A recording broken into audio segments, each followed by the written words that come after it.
Capacity is, if you look at the full force of the optimal expression of your talent, gifts, abilities, intelligence. And ceiling is your ability to remove internal and external obstacles that limit you from growth. How can you discover the limits of your capacity? One of the ways that you can actually begin to discover your capacity is by making yourself available, by adding value to wherever you work, by doing more than is expected. The reality is, if you ever want to break through your ceiling and become an owner or become a CEO, you have to give more than what you get. You were listening to Mind Shift. My name is Aaron McManus, and I'm here with my dad, Erwin Raphael McManus. How you doing? I'm doing good. It's good to see you, buddy. Good to see you too. These are early mornings. Yeah, they are. They are. Yeah, I'm gonna get my coffee. I make it at home.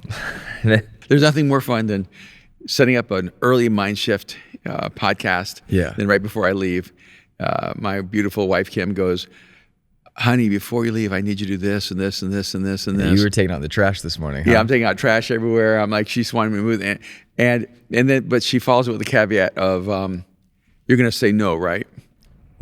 Oh, so she pulled what I just pulled? Yeah. You're gonna say no, right? And Wait, wait, hold on. How did she ask you? She asked you with like, "Hey, honey, I need you to do this," but you're gonna say no? yeah, and she goes, "You're gonna say no, right?" And that's fine. I'll do it myself.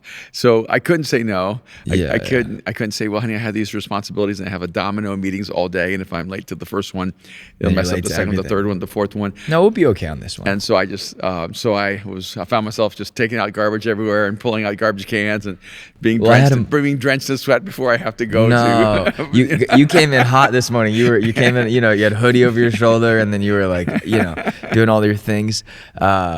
No, this morning was interesting because I woke up. I'm supposed to meet Austin early, and getting. Do you ever have seasons? Okay, so for me, I would say that I'm okay with discipline. I'm not always great, but there's seasons where I wake up at 4:30, 5 a.m. no problem. Like there's years where I've done that, and then there's like 6-month stints where I cannot wake up for my life.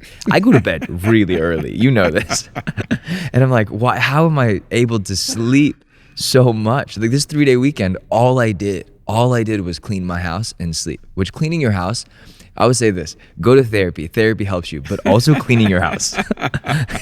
Cleaning your house is the best therapy I've ever had. I don't think I saw people for like 3 days this weekend because all I did was prepare my house for people to come stay and be able to travel for a little bit and yeah, it was just a very therapeutic time. So, I didn't, but then I woke up this morning and I'm making my coffee and I'm getting in the shower, all the things. And then I realized I have to I have to do the wash. Like I have to wash the sheets and I have to make everything ready to go because I'm leaving. So yeah, but anyways. So if cleaning the house is therapy, I was doing what must have been intervention therapy this morning. Yes, I'm running around doing all the errands that she asked me to do. Yeah, and then the guys who do the gardening for my house, because I have a lot of plants and trees and it's awesome. But they blocked me in, so then I'm having to get out of my driveway, and then usually there's like a bunch of them, but I think they do a bunch of people in the neighborhood, so then I couldn't find anyone, and then I just it was a whole thing. So I'm glad we're here. Good morning. Good to see you. Good to see you too. So we have a couple ideas for a conversation. Yeah. But one of them being ceilings. Whether you're a leader, a communicator, a husband, a wife, a son, a daughter, a friend, we all have these, whether career ceilings, relational ceilings, communication ceilings. We all have ceilings. And some of us hit our ceilings early. But I think at any given point in our career or our life, we hit a ceiling and we have to break through it. Yeah. How do we break through it? Well, I think one thing comes to my mind is sometimes we confuse our ceiling with our capacity. Okay. When we hit a ceiling, we actually experience ourselves as hitting our capacity. So let me ask that question different. What is the difference between hitting your ceiling and maxing out your capacity? Okay. Yeah. Well, no, that's a good question. I would put capacity as like your inherent ability to keep growing and expanding and developing in whatever arena, domain, skill, and it may be that you're trying to grow in. And what happens a lot of times is that there are certain ceilings that we hit. They could be based on a lot of things. Could be based on skill, could be based on experience. It could be based on emotional well-being. It could be based on several different kinds of decisions. And if you don't change those, it limits your capacity, or it inhibits it, it holds it in. And one of the things is interesting to me is I've known people in the past that I thought objectively were not as talented as other people. Their capacity, I wouldn't say was like a 10 out of 10, but they always found a way of breaking their ceiling. And so with less, in a sense, capacity, they just kept elevating. And I know other people who had clearly far more capacity, but there were certain ceilings in their life that they refused to address, refused to create some strategy for change. And so their capacity was always limited. Can you give me an example of a leadership ceiling or a personal ceiling? Yeah, like I would say, you've hit a leadership ceiling. This is tricky because it's hard to look in the mirror. You always see the reverse of yourself. Okay. In the mirror, you never really see your true self. Okay. And but if you're capable of seeing this, you hit a ceiling when you're no longer capable of learning in that arena. Once you think you have nothing to learn, you've actually hit a ceiling. And so once you have the posture in every room you're in that you're the expert, you're the one that knows more than everyone else, that no one else can teach you, that you have nothing else to learn, you've actually hit a ceiling. And there's several psychological ways to, I think, have a radar detector. If every time someone gives you a critique or input, it irritates you to death, or it makes you mad, or you think the person's attacking you, or you think they're wrong, or you think there's something wrong with them, and you don't have even a default mode of, oh, let me reflect on that. And I mean, I was in a conversation, recently with someone and trying to help them through some really substantive ceilings in their life, and their immediate response was, if I'm this, horrible of a person, then, we should never work together. It's interesting that you say that, because usually I can tell who you're talking about via the conversation, but I think that almost applies to everyone that I know. Well, I changed it. I changed what was said so it wouldn't be so specific. No, but I think there's like a universal truth Yeah. to that statement that I think most people have a hard time with criticism, and not even criticism, but just critique. Hey, I think you might need to do this. Yeah, even in a dating relationship. Okay. When you're in a dating, targeted. What? Okay, so now it's targeted. No, not targeted. No. But when you're in a dating relationship and you don't really want to hear that person's input, you've hit your relationship ceiling with that person. Okay, so how do you break through that? And you can know that when you're in a relationship and they do not receive input from you, you've already hit the relational ceiling. That relationship will never go any more intimate than where you're at right there. Okay, but you say that. So when you hit your ceiling, okay, so can you describe to me again the difference between ceiling and capacity? Would you put like capacity on the x-axis? Yeah, let's, if you do an X and Y. Yeah.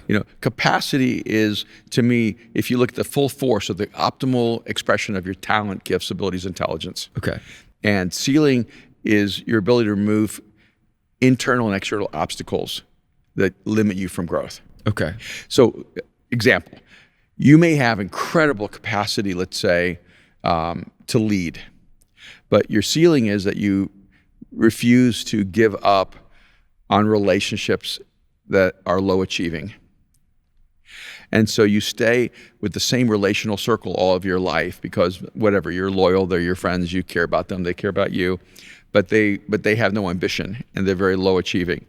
That relational choice will actually be your ceiling, not your capacity. You will look like your capacity is the same as the people that you're around. And that's why they talk so much about that relational system of the 5 people or whatever it may be closest to you. It's that we end up mirroring the capacity of the people that we allow closest to us. And so you may think you have hit your capacity because you've actually hit your ceiling. And one of the things you have to then decide is, if I want to achieve more in my life, I can't make the gravitational pull of, let's say, 5 people who want to work 20 hours a week, or just want to pay the bills, or just want to survive, whatever it may be, and I have to actually get around people who have a drive and ambition, a determination, and I need to make myself uncomfortable with people who have a different set of values. And so it can be so many things, but I think the two that came to mind right away was teachability and relationships. I think those two will give you an insight to your capacity right away. And I think a lot of people protect themselves by surrounding themselves with people who have less ambition, drive, and intention. And that way they feel like they're normative. Because there's some sense, there's a part of us wants to feel normal, and so when we get around people who are, let's say, low achievers or low performers, or just don't wake up in the morning with a need to make something happen in the world, we feel very normal. Yeah. When we have that. And so then we feel like, oh, this is the normal human ceiling. And then we look at anyone who has a different pattern as eccentric or ambitious in a negative way, or too driven or greedy. And so we end up, and maybe that's one of the ways you can ask yourself, who do you demonize? Like, who do you put in the category of, oh, that person's just evil, or that person's just greedy? What do you mean? Explain that. Yeah, okay. I don't know. I was following you up until that point. All right, let's, why do we hate billionaires? I don't hate billionaires. I know, and I'm using it as a cultural phrase, right? No, not my culture. Okay, well, there it is. More and more. No, but this is a great distinction. Yeah, more and more. You've already proven your point. yeah, more and more young Americans really hate people of wealth. Un-American. What? I would say young un-Americans.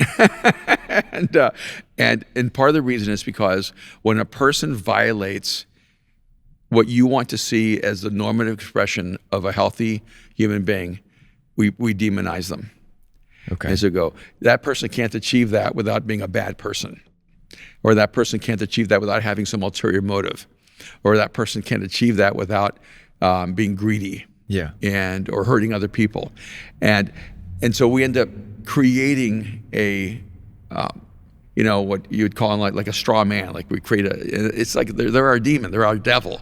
And because I'm not going to be like that. Yeah. I'm going to be the opposite of that. We villainize. I couldn't think of the word. We villainize them. Yeah. And I remember when I was in my 20s, I definitely villainized people of wealth. What would your 20-year-old self think about you now? You sell out. And I think my 20-year-old self would go, you never did either one really well. I think he would be very, oh, you got there? You did that? Yeah, but see, my 20-year-old self not only wouldn't have given myself permission. Yeah. I would have seen the person. I actually saw poverty as a virtue. And that's really how I began a lot of my own personal journey. And when I was 19, 20, 21 years old, I saw poverty as a virtue. I saw wealth as a deficit in character. I saw anyone who was pursuing wealth or ambitious as a person who couldn't be trusted. And so then you start constructing a world based on that worldview. And so from the age of whatever. I started working at 15 to the age of 34, 35. I never made more than $20,000 a year virtually in that whole period of time. Not because I wasn't capable of it, but because I didn't give myself permission to even have enough income to pay my basic bills. And so my ceiling was based on my mental constructs. It wasn't based on my capacity. I always had the capacity to create wealth, even when I was 23. But I didn't have the ceiling to do that. And it seemed influence, you have to, think about what you have to do internally to go, I should have influence in the world. It's a weird thing, right? When you think of, it doesn't matter. It could be someone who does it in the spiritual world, like a Louis Giglio in Passion, who has impacted hundreds of thousands, maybe millions of people. Like there has to be a psychological construct that says it's right for me to influence that many people. Or it can be on the other side. It can be an Ed Milet who's in the business world and impacting millions of people. So it can be economic, it can be spiritual, but you still have to go through the psychological process of believing it's right for you to break that ceiling so that you can actually actualize that capacity. And that's the battle, that your capacity in many ways is at the mercy of your willingness to break your ceilings. How can you discover the limits of your capacity? One of the ways that you can actually begin to discover your capacity is by making yourself available, by adding value to wherever you work by doing more than is expected. Okay. And so if you have a job and there's a certain job description, you do that job at 5 out of 5 stars. And then you look for any other way you can add value to the company or add value to the team. Okay. So service. Yeah. Okay. Yeah. And because as you add value, people realize, oh, this job is too small for him, or this job is too small for her. And so people begin to see you have to do what you've been entrusted with 5 out of 5. Yeah. You can't do it 3 out of 5 and then try to do something else. So they go, no, you can't even focus and pay attention. Yeah. But you have to do it 5 out of 5. And then you start adding things. People realize, oh, this person has so much more capacity. And you start getting invited into bigger rooms, bigger opportunities. Yeah. And that's, even when I was young, whenever I would work places, I would always find ways to add value. Whether I was working in construction or as I was working as a carpenter or lumberjack or librarian, like whatever it was, I always looked to see what could I do to add value to this job? What could I do that that isn't in the job description that would surprise my boss, that someone was even saw it and was willing to do it. Yeah. And that's how you begin to grow your capacity. You also grow it when you're not getting paid. Yeah. You grow it by volunteering, by serving, by taking up hobbies, by learning other skills. The more you push yourself to do things you're not paid to do, the more you increase your capacity. I saw this TikTok of this young man who was very passionately describing a scenario in which he didn't get the raise that he thought he was going to get. And it seems like he has a pretty, maybe blue collar.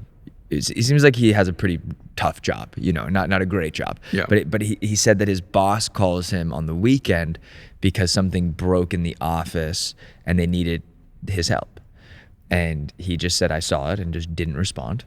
And thought to myself, you don't pay me enough to answer you when I don't work, when I'm not working. And he goes passionately all about this kind of, and it felt half vendetta, felt half maybe like standing up for himself. But there's a huge wave right now of, in the market or in the workplace of young people kind of wrestling with that, boundary of you don't pay me well enough to work for you when I'm not working. So why would I respond to you when I'm not working? And then he ends up basically talking about how if my supervisor is meant to supervise me, so if my supervisor doesn't know how to do the thing that I know how to do, why is he my supervisor? Which I thought was an interesting point. But also, he's not paid to do your job. You're paid to do your job, and he's paid to manage you doing your job. That's the role of a supervisor. But I did find it a really odd perspective that I was like, I've never had that perspective. Even if I'm home or, away, I always responded. I always got back to them as quickly as I could. I tried to do my best. And then there are times with you where I go, you need to leave it. You can't have an idea at 11:30 p.m. on a Saturday night and text the group chat, the work Slack, whatever, and expect everyone to get back to you, because sometimes there does need to be boundaries. So how do you, one thing I could tell from that video of the young man kind of giving his testimony of this situation was that man has hit his capacity and he doesn't have a desire for more. Because if I'm going in, I am going to, one, you've created a scarcity. You're the only one who knows how to do that specific task, apparently. So instead of leveraging it to, you should have done this and punishing them, you should have leveraged it as something that goes, look at all the things that I know. And this is why my value is so much more, because I have a specific set of skills that no one in this place has. And I would love to bring those skills at an even higher rate to this place. What do you think the relationship is between people in the workplace now and drawing a healthy boundary between life and work? Yeah, it's definitely changed. There's no question about that. And I think in many ways it's changed for the better. In other ways, maybe not. I would say that I know that right now the input is don't expect your employees to care as much as you because you're the only one who owns the company and they don't own the company. And I go, that's absolutely true. Yeah. But my mindset as an employee was always, I'm going to act like I'm the owner. Because one day I'm going to own this company or a company like it or a company better than it. And so it's really not about my boss or the company. It's about who I want to become. And so I always saw myself in training for the next big thing. So whenever, I didn't care, when I was working at the Pizza Inn, like I was 17 years old and I was training managers. And before I was 18, they were asking me to be a manager. I didn't want their life. So I would train managers. And because I saw myself as a person that wanted to be better than the people who owned it, better than the people who ran it. And so some of it is, yes, have a great work-life balance, but ask yourself, what are you preparing for? Because if you're going, I just want to do this job, it's a 20-hour-a-week job, then you're going to have the same skill set the rest of your life. You're going to be 45 years old with the same skill set of a guy who works 20 hours a week. And so there has to come a certain point where you decide that you want to change the way you think about work and about life. And I don't think I would have ever been prepared to run any organization if I didn't take on that kind of mindset when I was just an employee in the organization. Yeah, it does feel like this, almost this societal or cultural lie that whether it's young people, I think it's primarily young people that are kind of going through this, in this position, where they're trying to have a healthy balance between work and personal life. And I do think there needs to be healthy work-life balance, though the reality is if you ever want to break through your ceiling and become an owner or become a CEO or become, the manager or the general manager, whatever it may be, you have to give more than what you get to some degree, right? Yeah. And then there has to be a point where you have to know your worth, right? And so you have to know when you've hit your ceiling or your capacity and go, I actually need more, right? I want to go to a place where I can serve at a higher level. Right. And I've been there, and there's places where I've gone, I've hit my ceiling here. I'm not learning anything, and I don't feel like I'm able to teach people in a way that I'm actually excited about anymore. I got to go to the next thing. I'm also someone who needs high change. But I do think it's a lie that people are telling themselves that if I don't invest because they don't pay me enough, that's just is what it is. If they want me to invest more, they got to pay me more. Yeah. And to some degree that may be true, but I do find that it's this kind of lie that we're telling ourselves that if we do less, we're going to get more. That isn't the case. That's the most bizarre thing that I've seen, where people actually want to do far less and get paid far more. Yeah. I think, well, this is really fascinating to me. And, but from a purely competitive mindset, yeah, I think, if everyone in the culture is saying, hey, I don't want you to bother me, I just want to work my 20, 30 hours a week, whatever. To me, that just removes so much competition for the person who says, I want to do something really impactful. I want to do something huge. I want to make a difference in the world. Yeah. I want to create wealth and jobs and, opportunities for other people too. It just, to me, it's like, it's blue ocean. It's just wide open because most people don't want that. And I actually think the key right now in cultures is you just have to have people who are hungry to do something that matters in the world. Yeah. Yeah. I mean, we've had a hard time filling positions here, even in LA. Yeah. And finding great, whether it's executive assistants or great salespeople or great, now we've luckily found a few amazing people, but I do find that there isn't this up and coming culture of I want to hustle, I want to work hard, I'm hungry, I want to go eat what I kill. Yeah. It is very much so this and I think it happens in all fields, but I think there is this illusion of expectation, or this maybe fiction that the young people are telling themselves of, I deserve more, so I'm going to get more. I'm like, you're going to get nothing, because I'm just going to go find someone who can be hungrier than you. And I have the internet now. I can go to any country in the world via the internet and find someone who wants this. So I'm not limited anymore to building a team around me within proximity. We can go throughout the entire world and find the best of the best, or find someone willing enough to learn, which I find really interesting to me. Okay, so which one do you feel like we have less control over? Capacity or ceiling? I actually think you have less control over your capacity. Okay. Like if I want to be an NBA player and then I realize, I don't have the capacity. Does that make sense? Yeah. And that's that wake up. That's that painful wake up Monday where you realize I'm not that guy. Well, it's that conversation around Bronny right now, right? Yes. Where it's like, they listed him at 6'4". He's really 6'1". Right. He's so athletic, but not there is no question in my mind that Bronny would beat 99% of the population in basketball, a one-on-one basketball game. But to be LeBron, to be his dad, you have to break through that ceiling. Yeah, and so that's a perfect example. Is that ceiling or capacity? Yeah. People are pretending he has his dad's capacity. Okay. And it's unfair. Right. He just doesn't have that same capacity. But he seems like he has a tremendous work ethic. It seems like he has great character. It seems like from every interview I've seen that he doesn't expect anything to be given to him. He's obviously going to use the opportunity that being LeBron James' son gives him. But I would too. Yeah. Yeah. But he, I think, has more control over ceilings. And so you go, okay, I'm not 6'4". I can't control that. I don't have my dad's massive physicality. I have no control over that. That's a capacity that I have no influence or control over. But I do have control over ceiling. I can become incredibly court smart. I can become a great defensive player. I can have a work ethic that's 10 times more intense than anyone more talented than me. I can be a locker room guy that brings positive attitude, optimism, and team energy to the room. So he has control over his ceiling, and that ceiling will actually create an expansive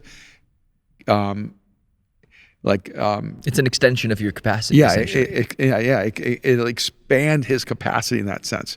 Yeah, and or give his limited capacity higher value. That's right. So and so I wouldn't be surprised if he didn't do more. I mean, how do you explain players like John Stockton, who, he looks like he should be an accountant, and he becomes one of the greatest assist leaders. He's the most assists in the league, right? Maybe NBA history, right? He's just unbelievable, so, right? And so you can look at people, you go, I don't think his capacity was a Kyrie Irving kind of capacity. If you're listening to this, you don't know who John Stockton. He was a little white guy from Utah, Utah Jazz. He played with Karl Malone, and he was a monster. And so you look at that shift where would Steph Curry's capacity be so historic if he didn't keep pushing his ceiling through repetition, discipline, hard work, determination, and then even realize when he's getting beat up because he was too skinny, he puts on 10, 20 pounds of muscle, comes back able to be more physical.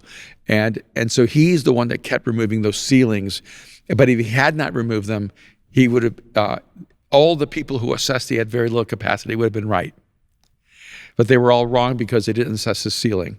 His willingness to hit a ceiling, break it, hit a ceiling, break it, hit a ceiling, break it. And you see that over and over again. And even in just small way, when you talk about the greatest basketball player ever lived, maybe Michael Jordan, when people said he couldn't hit 3 points, he adds that. And it's almost like the moment someone says he can't go to the left, he goes to the left. Like he goes back and he removes that ceiling. No one sees what he was doing during the off season to destroy a ceiling other people noted. It's almost as if he listened to every criticism and every critique and then came back the next year to prove that they were wrong. And there it is. You see, teachability, you hate the criticism, but you absorb it, and then you transform yourself through it. And that's how you know you have not hit your ceiling, because you're still teachable. Okay. So let's can we bring it back to relationships? Yeah. Okay. So when you figure out that maybe your relationship has hit its ceiling, and has no more room for capacity or no more capacity for improvement, what are a few things? Because I think some people find that when they're married. I think that's the beauty of dating. When you find that in a dating relationship, you can move on. Whether it's one party or both parties, you can kind of get to a place where you go, okay, this isn't working for both of us anymore. But when you're married, or when you're in a long-term relationship, how do you not settle for going, this relationship doesn't work anymore, we just got to move on? How do you increase capacity? How do you increase ceiling? Is there anything you can do to maybe enhance that experience? Yes, I think one thing you have to do is you have to have an honest assessment where you realize one person can't meet all your needs, and they're not supposed to be the sum total of your universe. Like, I love your mom, I love Kim, she's like my person, but I don't expect her to be my person in the business world, or I don't expect her to be always my person even in what the work I do at Mosaic. Like for the decades that I've worked here in the church, whenever I would start something new, she would never go do it with me. She would stay in whatever I'd started before, because the new thing just made her anxious, nervous. And it just was stressful for her. And, and so when I moved into a nightclub, she never came, maybe she came once or twice, but it would be and even early on when I was in Dallas and I started Cornerstone, then El Pueblo, usually she would stay whatever I had before. And a year later, she would come to the new thing. Okay. And so I didn't expect her to move at the same pace I did. But if I did, our marriage wouldn't have worked because one, it would have been too stress inducing for her. And then two, I would have had to move too slow. So you have to understand the relationship you have with expectations of your partner. Yes, and you can't expect them to be the sum total of everything you need in your life. They are not the answer for your happiness. Yeah, and that's the thing. The problem a lot of times in a marriage is that you married one person, you think now that person's supposed to fill you in every aspect of your life, and it's really. And so Kim has girlfriends in her life. She has people in her life. She even has other people who are just like her. To me, like they're her angels. They believe in what she's doing. They're committed to what she does around the world, and they're there for her. And that's just, it's almost like a world she has on her own. And I'm an occasional visitor. And I'm not like a co-founder, Yeah. I didn't plant the flag in that world. She just invites me in and invites me out, Yeah. And she knows I'm a resource for her in that. And that's the way we've been able to build, I think, a really healthy life. Because it is always a challenge, for us. And there are many times she'd say, I don't understand what you're doing. And in fact, I think the most important phrase in our life early on was when she realized she would almost never see what I see. And she said to me, I don't trust your ideas, but I trust you. So I'm just going to trust you because I don't understand your ideas. Early on in our marriage, she thought she had to trust the idea. And that never worked because my ideas were just so on the edge of things. And when we finally made that shift, or she made that shift with me, where she said, I trust you, even though I can't see where you're going and I don't understand what you see. And that was incredibly healing and helpful, And then from my end, I realized, I can't measure your journey based on how fast or how wide my road goes. So if you're in a relationship and you've kind of hit your ceiling, what are a few things you can do to, as a partner? Maybe you're not feeling, maybe you're realizing you've hit your ceiling. Maybe the other partner hasn't realized they're hitting their ceiling. I think it can happen both ways, right? Everything's interchangeable. Yeah. But let's take it from a perspective of ownership. How does one own needing a breakthrough? With breaking through their ceiling, or realizing we've hit our capacity, we can't keep growing. How do we manage? How do we adjust? How do we get help? Yeah, I think a great starting point is what you said, personal responsibility.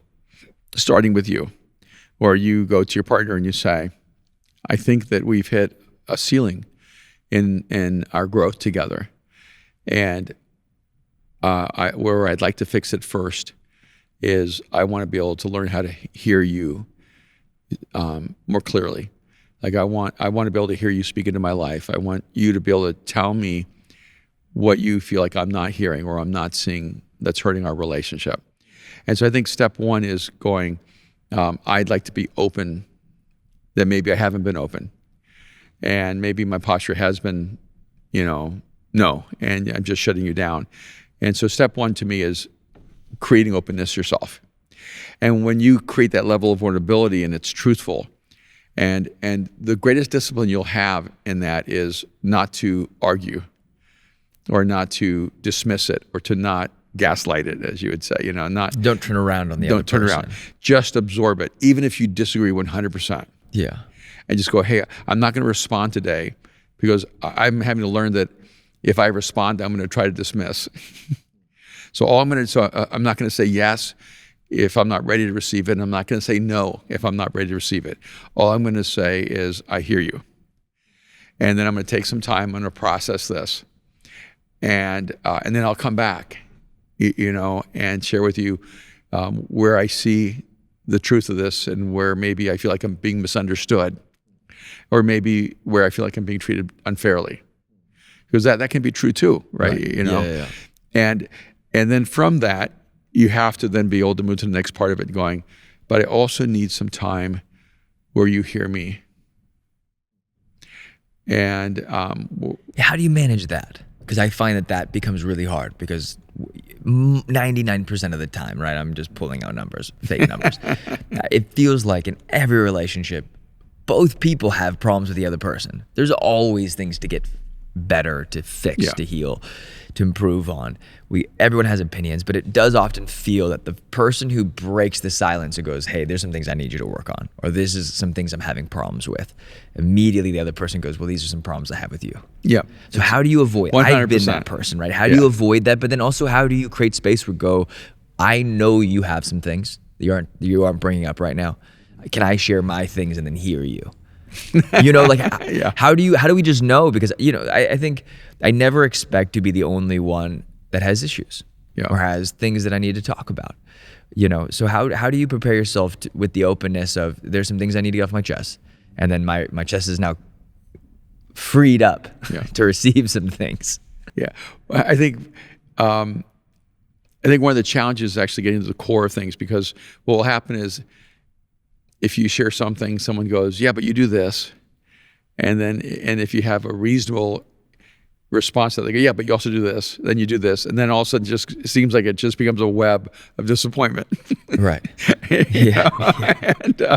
And so you have to go, okay, you've brought up 8 things. Are all those 8 things connected to one thing I just keep doing wrong? Right. So maybe you see them as 8 different problems. Maybe it's just one problem. Like maybe the problem is I'm not communicating well with you, or maybe the problem is that you just hate when I go out with the guys.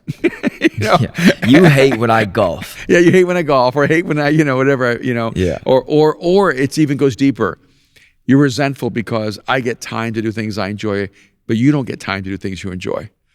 And so maybe the way of fixing this is I need to value making sure you get time, so that when I get that time, it feels that it's right and healthy, and it's, and so you have to sort of like keep peeling back and go, let's figure out where we missed it with each other in this, But I also do think it's important to go, I'd like for us to look at behaviors and that are affecting our relationship without attacking the essence of the person.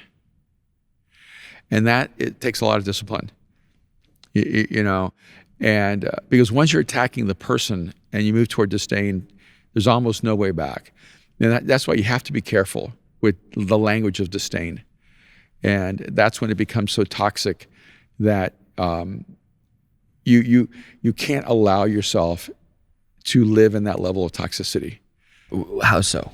When it moves to a level of disdain, let's say you're married and for you, divorce is not an option. Okay, I'm just going to make it the most difficult scenario. Yeah. At that point, you have to realize, if I live in disdain, I'm actually not having any self-respect. And I would say that's when you really either need to go to tremendous therapy, or you need almost like a mitigator, a mediator. Yeah. That can listen to you guys talk and help you understand, and get back to where that person moved to a disdain. Because when you start with love, that's why you get married, and then you end up with disdain. Something really broke down here eventually, and it could be completely non-related in the way that you think. You think it's all these other issues, but it may be that she feels that you never got a job, or she feels like you never took care of her, or she feels like when you got married, you had ambition and drive, and now you've just developed lethargy and apathy. Like it could really go to something deep like that. Yeah.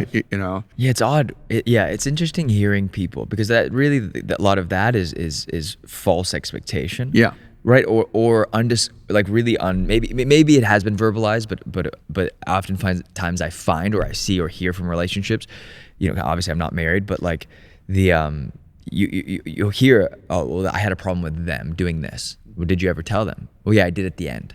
Or I tried. Yeah. And so, there is, and communication is a very fascinating thing, because it is it's one of the few mediums where you can see something completely different than the other person.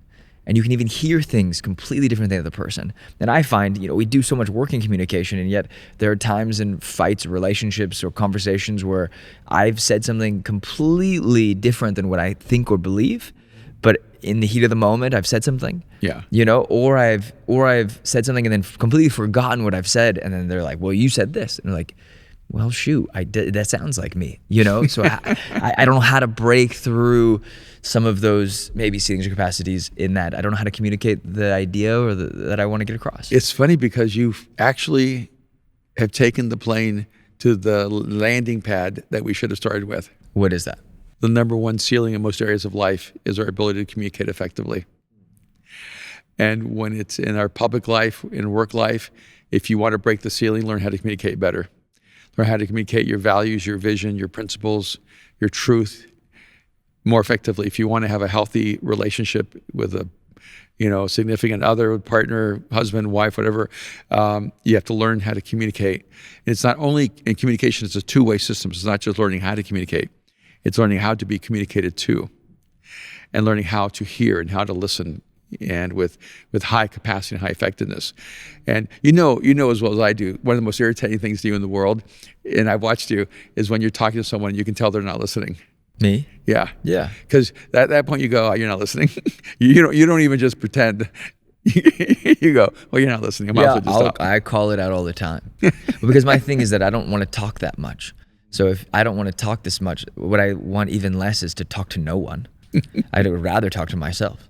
So if I'm going to talk to you and you don't want to listen, then I'd rather just not speak. So let's keep all wasted words saved. I sent you that video of that little boy who said he doesn't want to go back to kindergarten. Okay. I don't know if you've seen it yet. It's hilarious. I think a little British boy. Okay. And he goes, "I don't want to go back to kindergarten. I don't like it." And the mom's like, "Why?" She goes, "The girls talk too much." She goes, "What do you mean?" She goes, "They talk all the time. They're talking at breakfast. They're talking at lunch. They're talking during class." She goes, "Well, don't the boys talk?" And he goes, "When we have to." and he just keeps going through this whole thing. He goes, "Well, yeah, but what about the girls? They talk even when they don't have to. They just talk and talk and talk, and I can't take it anymore." And I thought, this is so cute to have this 5-year-old boy, understanding the dynamic there. And I think one of the challenges sometimes is that you might have one person in the relationship who talks a lot but never really shares their heart. And they may have another person who doesn't say a whole lot, but when they say it, it means a lot to them. And early on in our marriage, one of the things we had to really learn is that we had radically different communication styles. Yeah. And I've had this conversation many times. I would say, because Kim's Irish, and her background or like that, and for her everything's intense. And even last week I said, I think I flipped a bag of popcorn by accident. It was open and it fell on the floor. She was very upset because she had put it together for me to take on the trip. And I said, "Honey, if dropping a bag of popcorn creates this level of intensity, what do we have when we have a real crisis? Like, we have no intensity left, And so I'm a person that goes, everything in life is almost like a level 1 intensity. You got to really, you got to crash in my car through a red light to get to level 3. And I'm still fairly calm. And so, because I want to leave a lot of room for communication intensity for when something really horrible happens in life. But some people, it's a 9 or a 10. Everything is big. Everything's big. Yeah. And so you have to realize, okay, everything's big for them.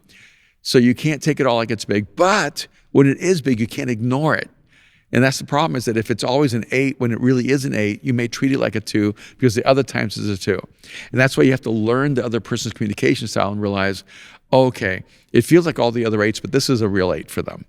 And then with me, you have to go, it feels like a 2, but it's really a 9 for Erwin. So you have to learn the level of intensity even in communication, how a person uses language, how the person shares, their struggles or concerns or their frustrations. Yeah, I think that's really interesting. Perspective and proximity to conflict really is, I think, the defining, the defining factors. Because most people, whenever we've had drama or, scandal or things that feel super heavy to us, whether it's in Mosaic or in our work, the moment I call a friend outside of all of it and tell them, they're like, "Yeah, okay. What's so bad about that?" Like even one of the worst things that we ever had to deal with a few years back. Yeah. I had told some friends that don't go to church, that don't have any relationship to. They're like, hey man, like that stuff happens every day. Yeah. And I remember it didn't make it better, but it did give me some context. They were like, their proximity to the situation was much further. So for them, they were able to see it more clearly. Hey, this is just one person doing something kind of messed up to another person. This isn't like world altering. No one's dying. No one's getting killed. This sucks, but that's all it is. So I think it's good for us to maybe be reminded that we take everything through the ceiling at times because we don't have capacity for maybe the human relationship that exists within that space, right? The emotionality or the drama of it might be too escalated. But for us to remember perspective, to remember proximity, to go, okay, I'm too close to this. Let me get an outside perspective. Or I'm not close enough. Let me see it the way you're seeing it and try to put myself in your space. And I think that's just having empathy. Yeah. You know, I have a question. Yeah. You know, because we talk about, you know, leadership ceilings and communication ceilings. And before we go, I know we got to wrap up. I heard the phrase hire fast, fire faster. Right. Because you can understand someone's ceiling or capacity pretty quick. Yeah. So how do you feel about that? Because that's something I've never really experienced with you. I hire fast and fire so slow that you think we were in an ice age. Okay, but why? Do you have a method to the madness? I just, massively empathetic, deeply loyal, and I will actually hurt the organization by firing too slow. Okay. And I just wanted. When I'm good at something, I want to say I'm good at something. When I'm bad at something, I want to say I'm bad at something. Well, that's not why I brought this up. I just wanted to know how you felt about that statement. I think it's true and cruel. Okay. I think it's better to hire someone, letting them know we're going to do a 3 months time. Because a lot of times when you have to fire fast, they want to quick fast. Yeah. And you don't realize, and Yeah. that's where I've realized, I got to readjust my perspective, because if I want to fire fast, they usually want to quit fast, but they're loyal, and they don't want to be irresponsible, so they don't want to quit. And since you're not firing them, they think, he must think I'm doing great. So I think some of it is actually high level communication from the very beginning, where you immediately let the person know if they're doing it the right way. And that way there's no ambiguity. I think the worst firing is when people think they're doing great, and then suddenly you fire them and they thought they were doing everything you wanted to do. Yeah. And doing it at the level. And, so I think hiring fast is probably a pretty good idea. I don't think you get any better when you hire slow at all. And I think even the top headhunters in the world have about a 40%, 4 to 10 success rate, maybe 3. Yeah. So you're not going to get better. But you can get more honest to the organization. And there's been a few times where I fired slow and I haven't regretted it. Right. Lots of times, I think. Yeah, and because it's such good people and they brought great character to the culture. Yeah. And it's easy for me to fire fast if it's character-based. Yeah. It's hard for me to fire fast if it's talent-based, because I always tell myself, I think I can grow this person with character to the level where they have the skill to compensate for the lack of talent. Yes. You can't compensate for lack of character. So what I would say is fire fast if it's character-based, like work ethic, right, truthfulness, integrity, right, self-management. Right. And in fact, that's almost like the highest thing, is if they're self-managing and they have a lot to learn, keep them. But if they're not self-managing and it's taking you 10 times more work to keep that employee, that's when I think you have to fire fast. Yeah. Interesting. Okay.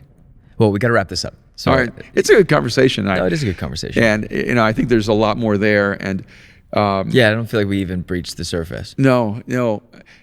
And and if I just say, just closing, like, I think the question for your ceiling is, how much pain are you willing to take on to break through to the next level? And usually it's psychological pain, emotional pain, relational pain. And in a sense, capacity takes care of itself when you keep pushing your ceiling and you refuse to let external boundaries be your limitations.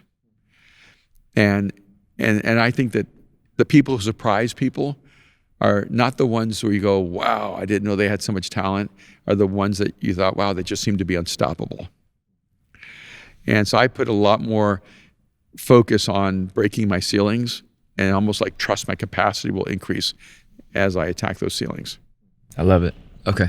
Thank you so much. All right. It's a great conversation. I love you, man. I love you too.